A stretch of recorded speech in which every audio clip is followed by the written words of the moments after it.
And we are live. Hey, everybody, and welcome to episode 55 of the Multiverse show with your hosts of the evening, Anchorman V2, on this glorious Memorial Day. For tuning into the show, we do appreciate it. Just some quick little reminder stuff. You can find us on Podbean, Android store or like Play Store, iTunes, YouTube, whatever. You can find us all on those different outlets. And we do have a new Discord available. You guys can check that in the link in the description below and join our Discord group. But first of all, before we get into the topics for the evening, we do not have some of our guys here tonight. Mike's not here tonight. He's out at a Memorial Day grill, and Nick is out with the family. So let's do our introductions for the evening. First off, with the original co-host with the most, Fame Entertainment. What's going on, people? Fame Entertainment here from TICGN.com. Welcome to episode 55 of the Multiverse show, the absolutely, positively greatest show on a Monday. Thank you guys for rocking with us once again. Just to let you guys know, we do have a Tick Silver War that is currently, that will begin June 2nd with the culling. It will be Multiverse versus 2XP versus Tick Podcast, which is kind of weird because we all are on the same show, so we're gonna have to pick sides to kill each other. And before James tries to steal my stilo, yeah, buddy. And with our other co-host for the evening, James. Hello, everyone. At James_S Wilson. You can come talk to me on Twitter about films, Radiohead, and what the hell went wrong over the weekend with Chelsea. Only people in England will understand that. Mm-hmm. Yeah, Will gets it. Yeah. So I'm Will, Indietrix Film Reviews on YouTube, and you can find me on Twitter at Will Webful, which is like beautiful, but with my name instead. We review new release movies and make video essays about trash genres. And receive threats from Marvel fans who are angry that I didn't like Civil War. Ooh. What that might be? That's the three things we do. Yeah. Films and stuff, aka Jonathan. Hey, thanks for having me. I do a video essay series on YouTube, films and stuff. I kind of do mostly blockbuster movies, but some other, art house films and that. Besides that, my Twitter as JBURD22. Not much else to say. Well, let's get the discussion going. All right, well, let's get started with some of the topics for the evening. First off, we're going to use our gaming topic, first and foremost. Now, let's talk about this Friday the 13th game. Ha! So, this has been quite a cluster. Now, the issue where to start, for those of you who are unaware, there is now an official Friday the 13th game. What? Yeah, believe it or not, and it's one of those asymmetrical, like multiple people versus one type. Like there's been other games that have done stuff like this, like Evolve, as we were talking about earlier. Dead by Daylight is another. This is more of a digestible version of Dead by Daylight. It's Jason from all the different movies. You can pick which one you want to play as with certain stats and abilities, versus 7 counselors who all also have different stats and abilities. It's all randomized, so it's different every game. And from people who have played it, who actually could play it, really did like it. They talk about how great it is and how fun it is. However, there have been a couple issues with the game, so to speak, in some pretty big ones as well. Now, the game was supposed to launch last Friday. It's supposed to come out. And it was supposed to drop at midnight, and the original release schedule was Xbox and PC was going to get it at midnight, and then PlayStation was going to get it like at 8 in the morning. Now, some of the issues that did pop up. One, it wasn't on the store for Xbox. It came off on PC, but there were a couple other issues. But on Xbox, they couldn't find it on the store. Then they found out that they posted it wrong, as the release date was in January, so it didn't show up as a quote-unquote new game because they post-dated it incorrectly. Then after that, then they blamed the Xbox store, and then the store said, we didn't do anything wrong. We always leave it up to you guys, and then they threw it back on them. So then after that, then people could actually find it again because Xbox posted it on the featured section. And then after that, when people could find the game and buy the game, they found out that you couldn't even get to the menu. They would block it, and they would say, you get to the title screen, and then it would say, oh, we can't connect. Can't connect. And it could go on and on and on. This lasted for about 48 hours, where people couldn't even play the game. Some people, and even when they did get in the game, you could only do private matches. You had to go and search for other people. There was no quick play. They didn't have a server to actually connect you with other people playing. So, on top of all of this, then there's an issue with all the DLC that they were supposed to provide for backers, because this was a Kickstarter project. And even after all of this, then they got really kind of a lot of hate on Twitter from a lot of different people. Kind of briefly going over a few things. I took a couple screenshots from this particular one, and they were explaining, okay, we have a list of all the issues, and this is about 30 hours after the game was supposed to launch. They sent out a tweet saying, hey all, we have a major status update for you guys with issues. Please check here for the full read. And I'm reading you just the straight responses. I'm not cherry picking. These are all the responses. Breakdown. Our still ain't working. We're trying our best, but 50% of 100% of the people can't play. We'll tweet in 8 hours. GG. To which Friday the 13th responded, we'll tweet as much as we can so you guys know what's up. We're here, even if sometimes we do have to sleep. Response.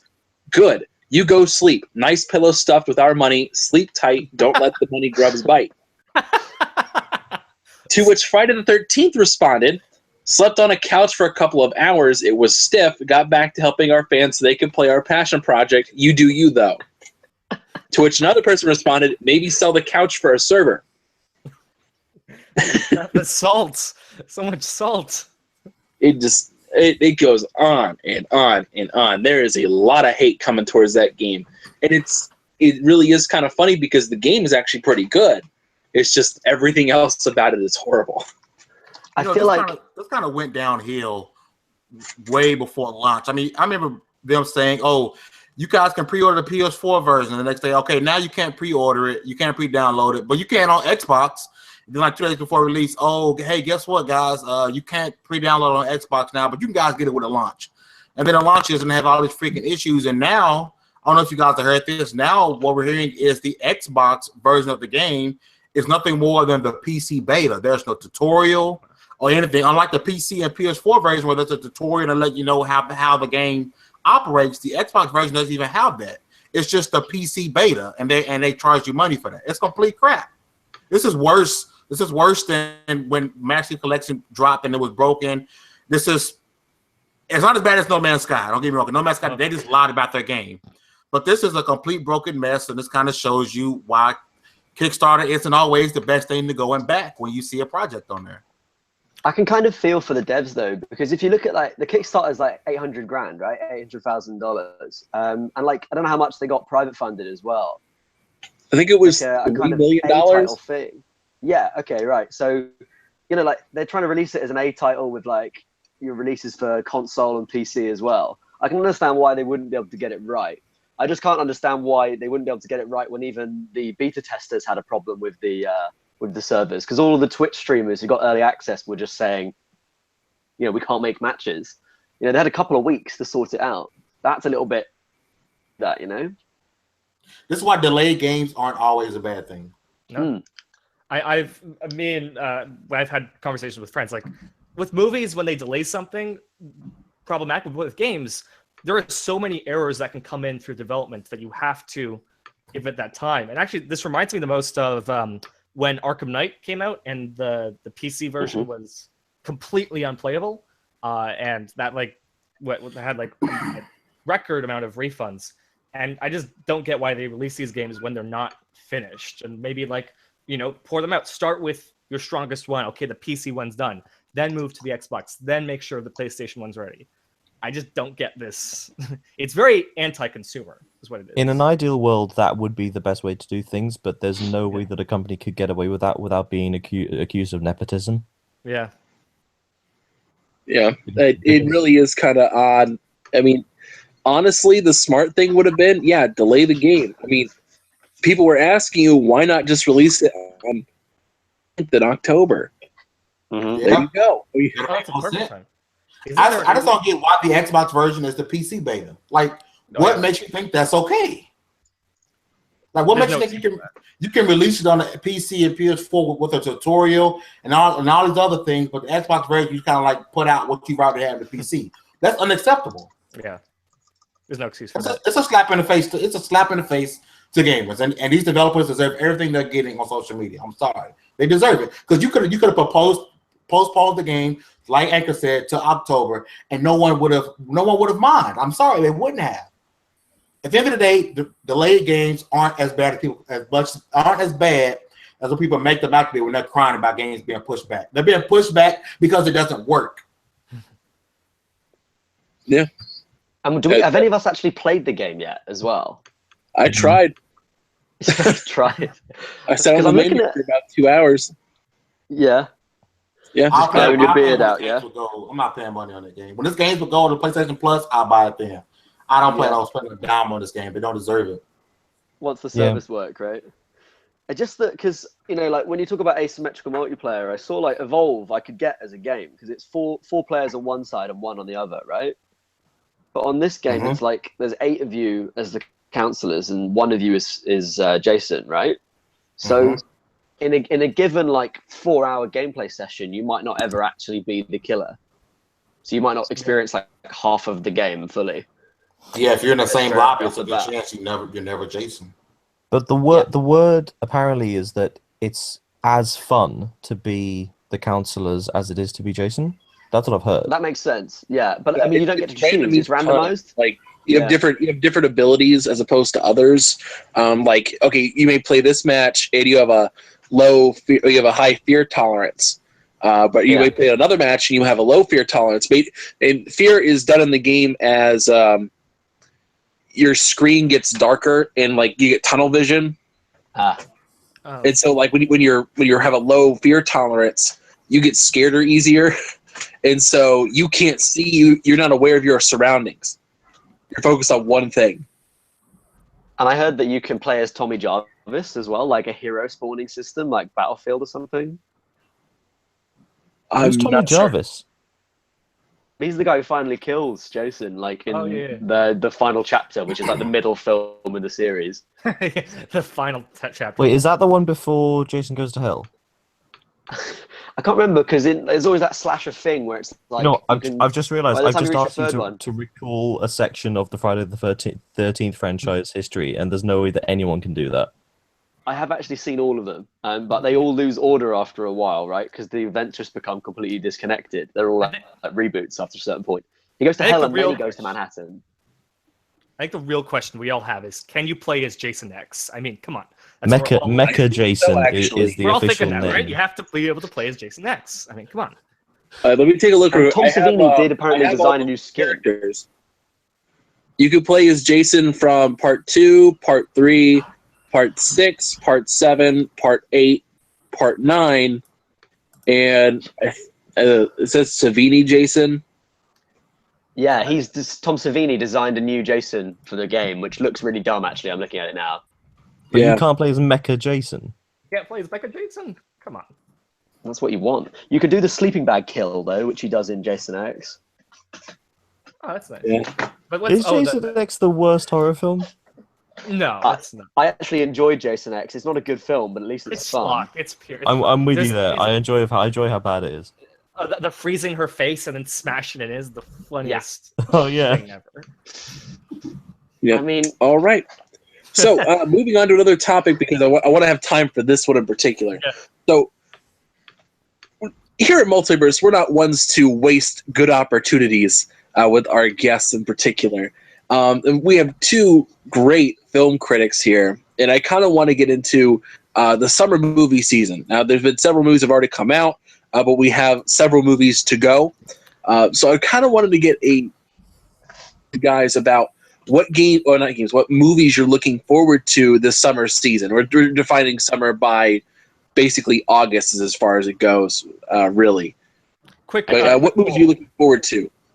Quick poll. What's your favorite movie this summer so far, and why is it Guardians? I gave Guardians. it 2 out of 5 to Guardians. Really? So I did. I really slightly liked it. controversially.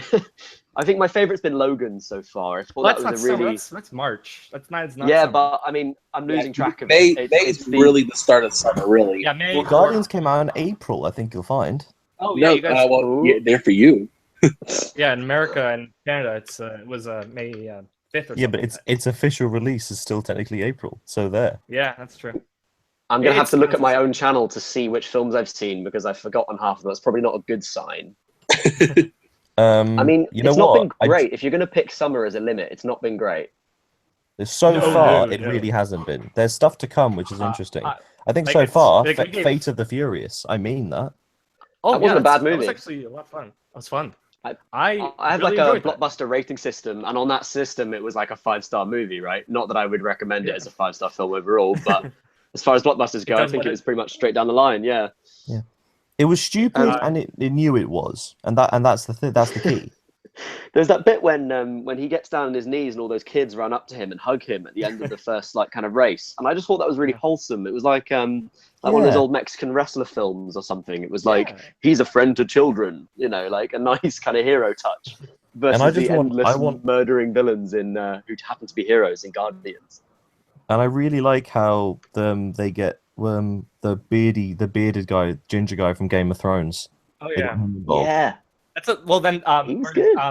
I forget her name, but the Charlize Theron? Daenerys' first like kind of main like kind of person by her side. She's part of the crew or the family. Oh yes, oh yeah, Natalie Emmanuel. Yes, that is her name. I am not good with celebrity names. She's barely a celebrity.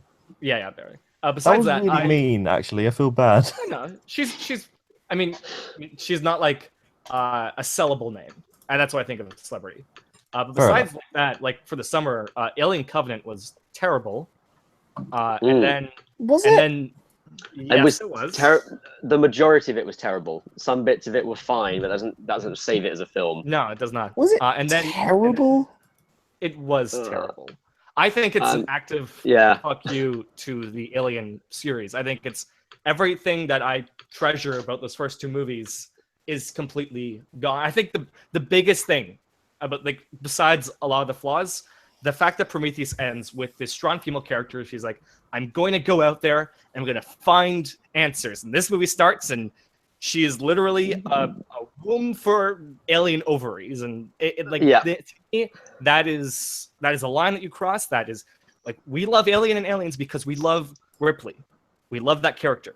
And this movie does not put its characters at the forefront. The forefront is the robot and the ideas, and they're not really good ideas. And to me, you may enjoy those ideas, but it's a complete detriment to this whole series. Yeah, but we would never have got Michael Fassbender saying fingering in a film. That's Oh funny. god, that scene. That was a funny scene. I just give you. I think that it's between that and The Force Awakens, we have a really good argument for why people shouldn't necessarily be allowed to continue making films in their own series. I like Force Awakens. No, I like it too. I think that was good. They took it away from George Lucas. You know? Oh, I see what you mean. Yeah. Yeah, so Alien Covenant is like, I I'm see. going to finally explain all of what the background of Alien was that you didn't care about. No, and I'm going to do it in a way that's inconsistent with those original films anyway. Yeah. The thing is, I genuinely am Riz. I'm interested in what Ridley Scott has to say about this kind of thing. But it's nothing to do with his film, because he didn't have anything to do with, the whole point of Alien doesn't have any background, right? So he's essentially it's good making up a because new it has no fictional background. universe. Yeah, he's making up a new fictional universe that is as marketable as the previous one. That's Can why I it make feels a- very disingenuous. A little rant here, and this is one of my big arguments for world building, is like, people talk about like, oh, there's all these cool details about the world and all that stuff, and all those details don't make diddly squat shit whatever unless they serve the characters. And every great movie world is specifically designed around your core characters. Every detail, everything should service that narrative. So I don't really care about the world. The world of Alien is constructed to bring out the best of Ripley. And that's just, for me, how I look at genre filmmaking. I don't care about the details, and that I want to figure that every single detail serves a character or plot purpose. And I don't care about going back in time or whatever to figure out those little details, because if that character's not there, I don't care. I think that like with world building, you should build a world so well that you don't have to talk about it. And that's what Alien did really well, is that, you know, when you see those aliens who were dead in that ship, the space jockeys, right back in the first movie, you're not like, wow, I wonder where they came from. You're like, oh, damn, these aliens are scary because they killed those guys. You care about how John Hurt is reacting to those. Mm-hmm. That's my main point. I don't care about where they came from, whatever, unless, you know, that main crew. I forget all the names. I really just John Hurt and Sigourney Weaver, but there's a couple other celebrities in there. Oh, Bilbo, what was his name? Ian Holm. Ian Holm, yeah. Yeah, that's it. Bilbo, great. Bilbo. That's so who he is. If Alien Covenant's like the standard that we've reached already, yeah, the thing you're looking forward to the most? For me? Yeah. Like what movie I'm looking forward to? Without a doubt, the movie I'm most looking forward to this summer, without a doubt, is Baby Driver. Edgar Wright, I think, is the best working filmmaker today. I can't think and at least like pop culture filmmaker. I would say the Coen brothers are the best filmmakers right now, but Edgar Wright is just he's on another level. I love your points. Like 2 words for you, David Fincher. What? He's to me, he's not like he's one of the best, but he's not my favorite. Edgar Wright is my favorite working right now. And don't take that as I dislike David Fincher's work. I love his work, of course, but I love Edgar Wright's work, and I'm gonna see that opening night for sure. I'm absolutely in awe of his work, and he takes like years to do these projects. This has been 4 years since World's End, and I can't wait to see. Well, apparently versions of the script have been lying around in his office for about 10 years. I hear. Oh wow! Wow. Yeah.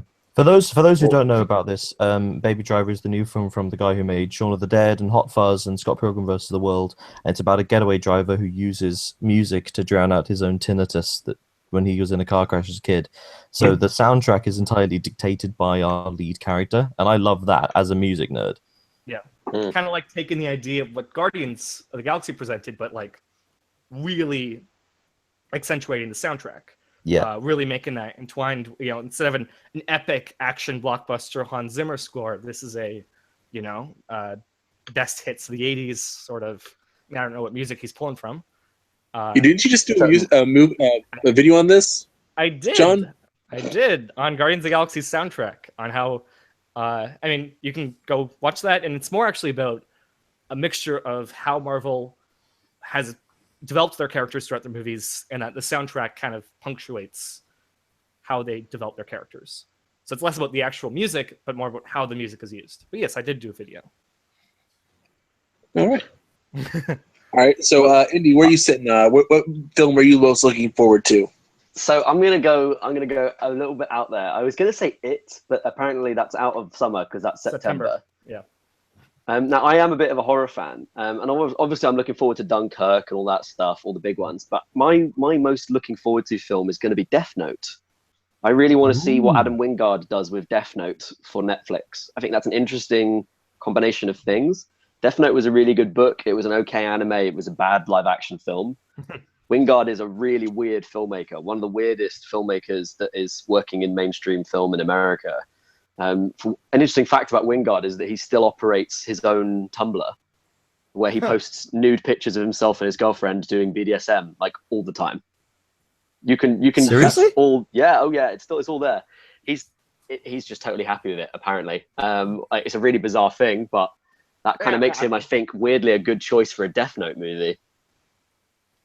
The best. This is the guy who did the Blair Witch sequel last year, didn't he? Yeah, but prequel. I absolutely love You're Next. That movie is. Yeah, that's a fantastic film. I missed out on that Blair one. Witch. Yeah, You're Next is on Netflix in about a month in the UK, James. So I have the Blu-ray. It's a real good movie. It's definitely worth seeing. Yeah. But he's sort of like, in a way, he's sort of the Edgar Wright of horror, I think. Like his movies are very and kind of confectiony pop culture kind of pieces, but they're also very like audience interactive. Like they really do knowing stuff, but not in a way that detracts from the scary bits of it. And I feel like one of the biggest things you've got to do with a Death Note movie is acknowledge how kind of stupid the premise is. so you can kind of move into the cool parts of the premise. It's something that is what anime you does said, really well. Yeah. I just want to see Willem Dafoe as I can't even think what the character's name is.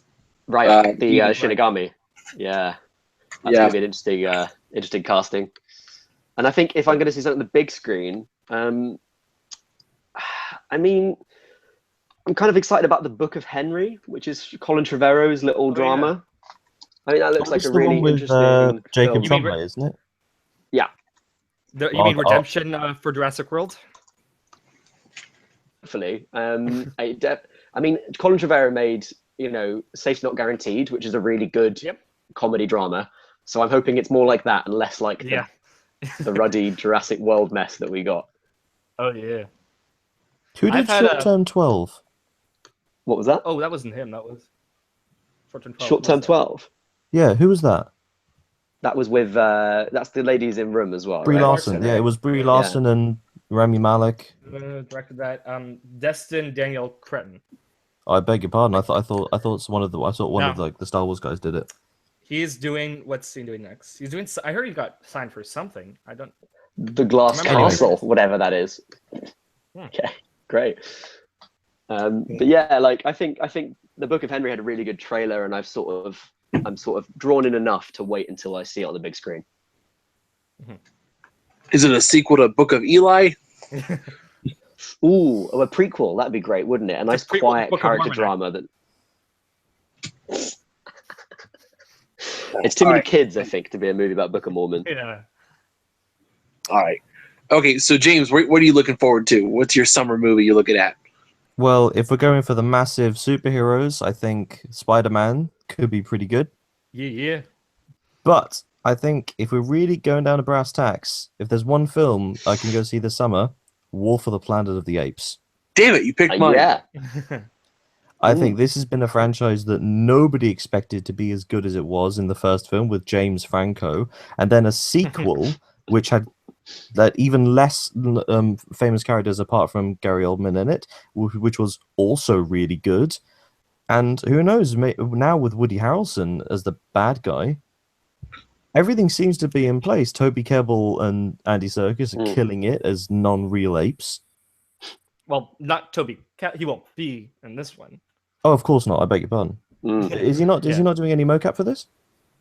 He died in the second one. Spoiler Well, warning. the character did, but Yeah, he could just put on another monkey CGI skin, wouldn't he? yeah, just give him a different character. Fair enough. I didn't think of it, but yeah, you could totally do that.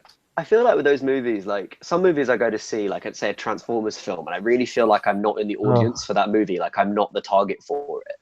And when I go see Planet of the Apes movies, I feel like I'm not the target audience for it, but they make it work for me. Do you know what I mean by that? Yeah. Like they really do their best to make it work as a story, and then it doesn't matter so much about who the audience is. Oddly enough, I have a lot of problems with those first two movies. Like, I mean, I haven't seen the first one in a while, but the second one, I think the human storyline is so ham-fisted and obvious and cliched, but the ape storyline is so nuanced and like really, Andy Serkis's performance is so strong it carries that series in a way that I don't think any other performance carries another franchise. I think that because that core performance is so strong, I'm so excited and I'm there to see this new one, if you know what I mean.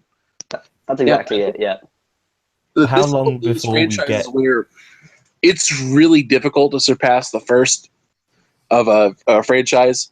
Like in this particular case, Charlton Heston and like that. The first one is just such a classic. Yeah, it really is. It holds up. Yeah, it holds up to this day. It really is good, and it's frustrating. Like watching the later ones, it gets kind of out there. like time travel and. I like that. I wish more. And Abraham Lincoln. Yeah, I wish more franchise films would do that. And that's actually what I really like about the current X-Men films is that they've kind of said, "Fuck plot. Let's just it's like we'll do a time travel X-Men film. We'll do a old Western X-Men film." And that's what I like when franchises go. And that's kind of where I like the Planet of the Apes films as Actually, well. speaking of weird franchise movies, none of us mentioned The God Particle. Oh yeah. which is the The new what? film in the this is the new secret film in the For, Cloverfield franchise. That's not this summer. That's a little down the road. Is it not? I thought it was coming No. out. No, it's supposed to be 2017. Yeah, apparently it's already I shot. think like October or something. Yeah, like it is that, right? October. Yeah. Yeah, but who knows when it, because Cloverfield wasn't officially announced until like a month before it came out. I mean, I covered that in my video, but it was like Valencia, and I mean that was such a cool experience for me because I've been following Dan Trachtenberg probably since 2010, and I was following his Instagram and Twitter, and he was talking about this cool little movie. I thought, oh, it'd be this cool independent film that would get limited release, and I'd have to go find it. And like, wait, there was a Cloverfield movie, and it was coming out like in a month, and then that's like my favorite movie of 2016, honestly. Andy did the Oh, yeah, the Black video game Mirror. episode of Black Mirror. Which was amazing. It's crazy. Yeah. And so, I mean, for me, like what I was getting towards earlier with the War of the Planet of the Apes one, is it's very rare for like the reboot to surpass the original. This is one of those instances where it's kind of like beyond the first movie. Yeah, you've already exceeded it. This is interesting. It's what we wanted to see, and it's not this out there. The apes just took over all of a sudden. They're showing the gradual process and how like you see the rise of ape society not only in terms of technology but in terms of their speech ability, and it's great. It's enjoyable. It's fun to watch. But it feels it's a really like real. it's a good standard of adaptation as well. Like it's something everyone could look up to in terms of how you might approach something like the Planet of the Apes movies. They have so much baggage, right? They've got so many movies, so much time around it, and they're kind of pop culture icons. And when they went and made that first, when they went and made that first remake, it was nothing like those movies. But in a way, it had that kind of heritage. Movie, they like destroy the world or something like that. Yeah, I believe that's like the climax of the series is they destroy everything. That's Return of the Planet of the Apes. Yeah. That was the animated series. Oh my god, they had an animated series. Wow, really? Battle for the Planet of the Apes. Gosh, That a lot of them. There There you go. Yes, the fifth and final entry. I'm never gonna forget the moment when Caesar says no in that first of this trilogy. What a moment! Yeah. Mm. Anchor, I like it what's comes your after summer the film? stupidest moment in it as well. What when he says, "Get your hand off me, you damn dirty ape"? Yeah, and I'm like, I was just about to cringe, and then suddenly that no comes in, and it's like, wow. Yeah. Good moment. Yeah. Other than that, I mean, Dunkirk's also on the list. That would be maybe my number 2. Would be Dunkirk. Yeah. There's a couple weird ones which I think could go either way at this point, and that's Cars 3 and the Emoji Movie. Captain Underpants. I will see that for sure. Captain Underpants. Captain Underpants, I'll watch in the cinema. Oh yeah, I forgot about that. I went to go see the Who Boss grew up with Baby. Captain I mean, I have no Underpants? problem with that. Who grew up and remember it? Me, I did. Loved it. Same Yeah. thing. Yeah, I saw the Boss Baby in the cinema, so I'll probably go see Captain Underpants. I don't see there being a problem really? with that. It Why can't be would you worse see than Boss Boss Baby? it's Kevin Hart. Could be Cinema that bad. tickets. So I was like, okay. On a slightly related topic, which one do you think will be the most money-making movie of the summer? Oh, whatever Pixar is, like Cars 3. Oh no, Nice. no. No. It's probably Yeah, I gonna be think- Guardians. Domestically, I think Guardians has it in the bag.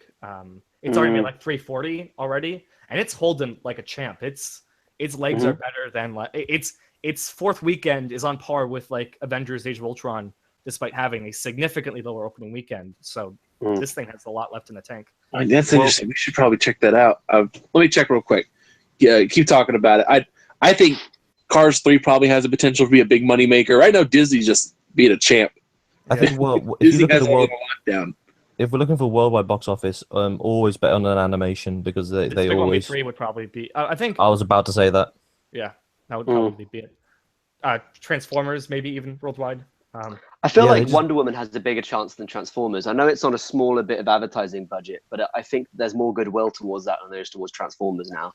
Transformers is getting really confused as a franchise as well. I'm not really sure where it is or when it takes place. And yet Sadly, they make- I will see that movie, but I will see it Yes. with a lot of alcohol, and it's an event for me and my friend. We tried it last year with what was it? Independence Day Resurgence, and it just wasn't the same. Yes. Yeah, I have an Transformers. obligation to watch films sober, so Oh, pray really? for me.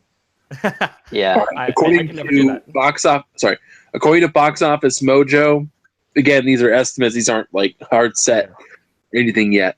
Worldwide, Guardians is sitting at 788,000. Wow. Million. That's Oh a yeah, lot. sorry, million. Sorry. Yeah. Comparison wise, let me pull up Age Where's of Beauty and Ultron. the We brought Beast? that up already. Now, keep in mind, Age of Ultron has been out for a long, long time. Had a longer run. Is at 1.4 billion. Yeah, so twice. But I mean, it's It's already twice, on its way there, yeah. isn't it? Yeah. But the big winner of the year already, I don't think there's going to be a single movie to pass Fate of the Furious much for money. That movie made $1 billion internationally. That's absolutely insane. It's the only franchise to ever have two movies that made more than $1 billion in the international It does really well in markets. China. I mean, Star it was Wars? co-funded by No, a Chinese Star Wars has studio, never wasn't done it? that. Star Wars has never Star done Wars did not do well in China. that. No, Did they Rogue don't. One not make $1 billion worldwide? It did. No, it made worldwide, but I'm talking non-US. Oh, okay. So, so for example, Rogue One, the thing with Star Wars is that Star Wars is very 50-50, as in 50% of the money happens in America, the other 50% is elsewhere. But Fast and Furious, I mean, the latest one made 200 and something, which is nowhere near as much as Furious 7 did. But the China haul is so big that it well more than compensates for the less than US performance. And to be honest, I can see why. I think a lot of people hate on those movies, but they know their audience, and not only that, but they're not lazy. They're not like sitting on their laurels and just being happy with making what they're making. They are going and making it bigger every time for their fans, and I think that's a nice thing. I know the moment I fell in love with that franchise, and that was when Vin Diesel jumped the car over the bridge and caught Michelle Rodriguez. That was the moment that sold me. I've been a mega fan ever since that moment. I love it. I mean, they're just so bad, aren't they? It's wonderful. It's a truly wonderful thing. I think they're good, and like in the whole cliche of spectacle films sell well internationally. Those films embody that in a way that no other franchise does. That action is universal, and the films are universal. It's also distributed by Universal, but they are stupid, but they're not stupidly made, I think. Yeah, absolutely. Yeah. I mean, they're very canny. Yeah. And they have a really hilarious continuity that I absolutely love. I love that they have Tokyo that weird Drift. timeline. Yeah. Exactly. I love that. I absolutely love that. There's They one were like, film hey, that's- look, our least popular film. We'll pin the whole of our 8 film series around that. Perfect. I'm just looking at the calendar. There's one film that's coming out in December that I wish was coming out this summer because then we could talk about it. And it's Kingsman 2. I'm excited about that. That's September, I think, for American audience. Dude, that sucks. Same here.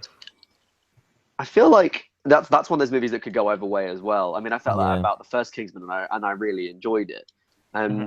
I had a list in my head of like movies that could go either way, and we were talking about it. I think it was talking to you, James, about it. But I thought King Arthur would be one of those that kind of would have gone either way, and then it definitely went one of the either ways. That had flopped like a million miles away. I don't mean in terms of business. I mean just in terms of quality.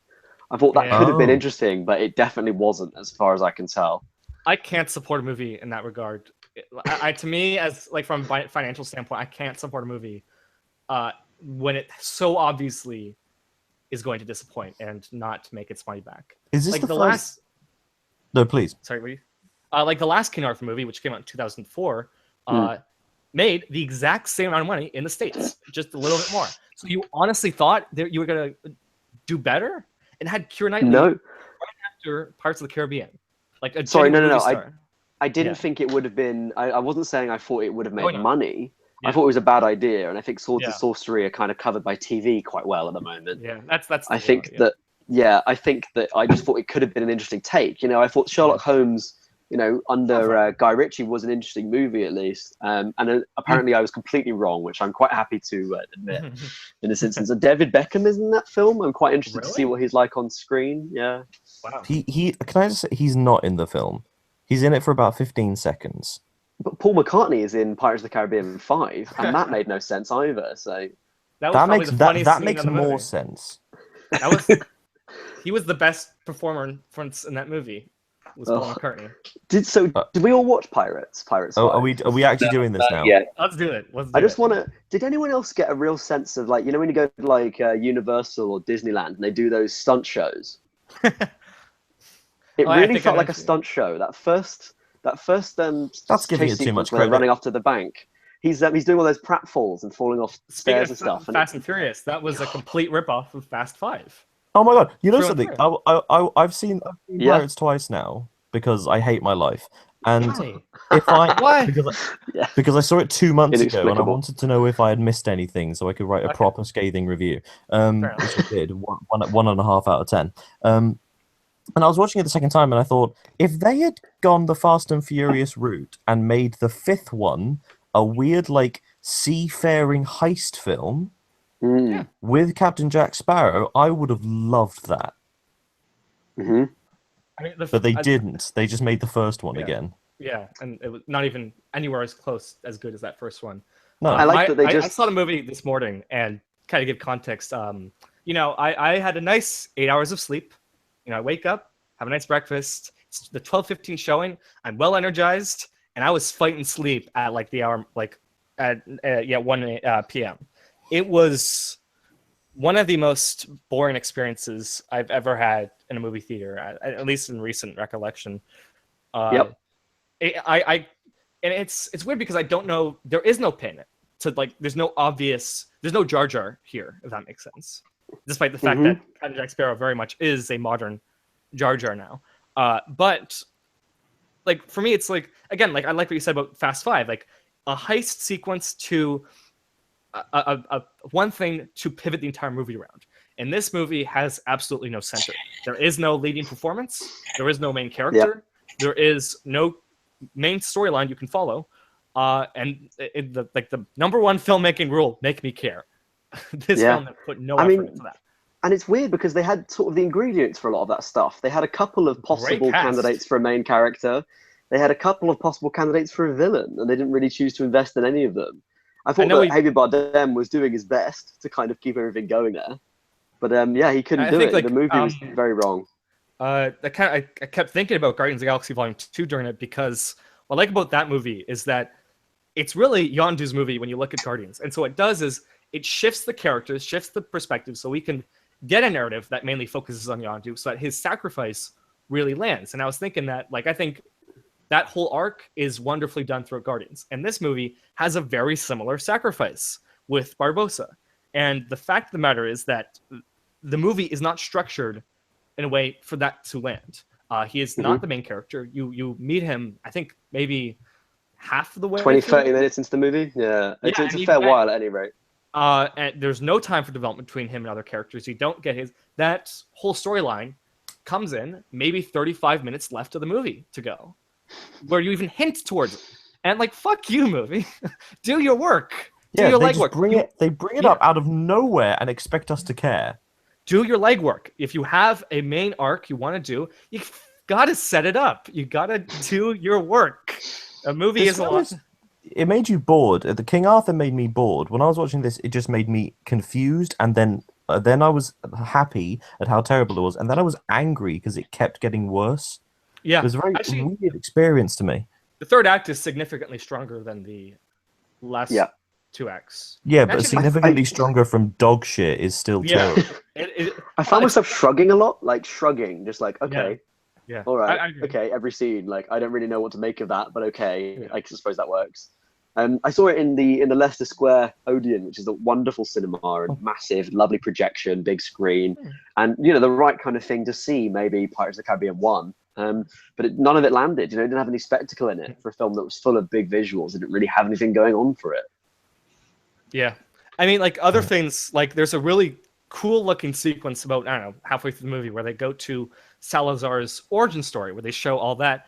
But by that point in the film, we know every single detail about that event. We do not need to see that. And it completely halts the entire momentum of the movie. And it's like, why'd you keep it? Well, because, we spent a lot of money on it. It looks cool. And we have this cool digital agent effect where we make Johnny Depp look, young, like we did with other movies. It's really cool. You cut that scene because we already know all this. And Well, it's like completely lacks- it felt like that weird kind of like multiple beginnings thing that we got in Suicide Squad, right? yeah, Where Suicide Squad was like, we don't really know how to start the film or who's the main character, so here's 5 different ways to start the film in a row. We did that here. It gave us 2 different ways to start this film. Yeah, it gave us 2, yeah. with and the then same 40 minutes in, character. it gave us a 3rd one, no less. Yeah. Yeah. Like, here you are.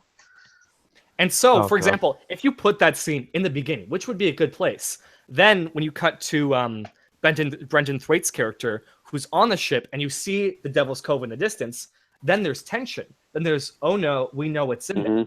And then that whole reveal would be really cool. And just the dramatic sequencing in this movie is completely off the charts, pun intended. And just, yeah, there is no narrative. There is no storyline or main arc that you can follow. It's just a giant, fetch quest. It reminded me of like a pantomime. I don't know if that makes sense to the American listeners, but like pantomime in the sense that it's just this bizarre set of innuendos strung together with these big musical numbers, basically. Yeah.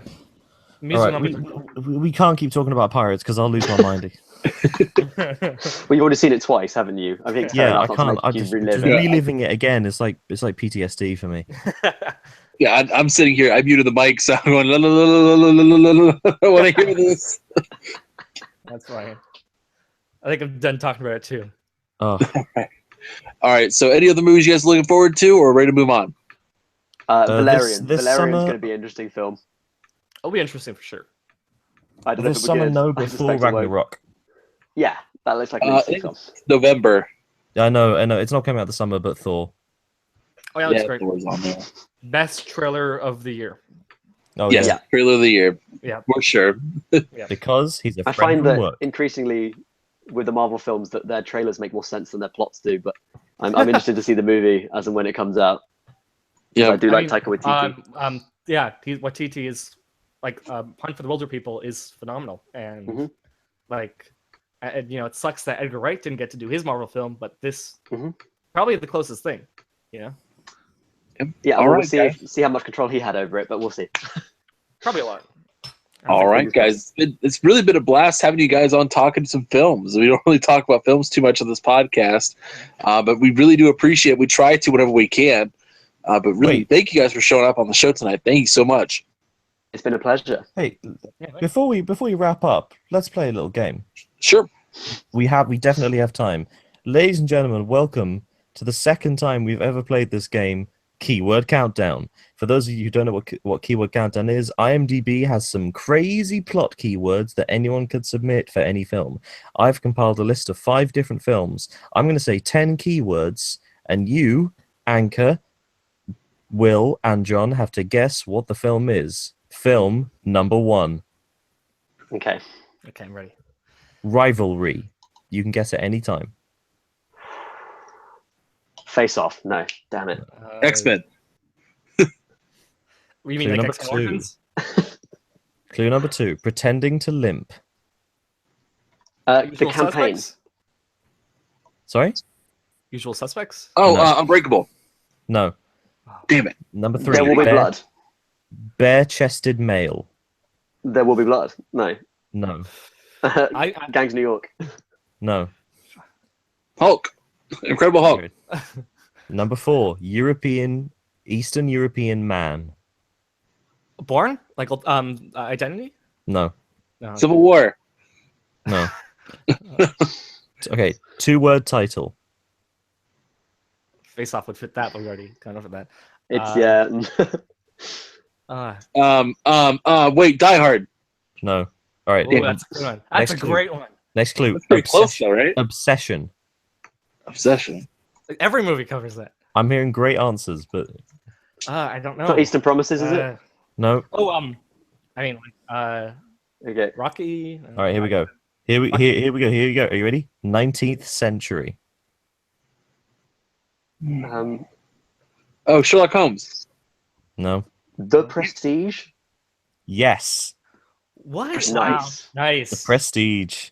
That's The a- remaining clues were body double, death by drowning, and magic. Okay. Right. Death by okay. Drowning I would have Yeah, gotten. I would have given it away. Yeah, well, you didn't, so there we That go. would have been close. Most of those would have been pretty much Sherlock Holmes until Magic. Yeah, yes, Oh, you no, got Sherlock Holmes. Sherlock Holmes covers magic, right? Yeah. All right. Yeah. All right. Film number 2. Yeah.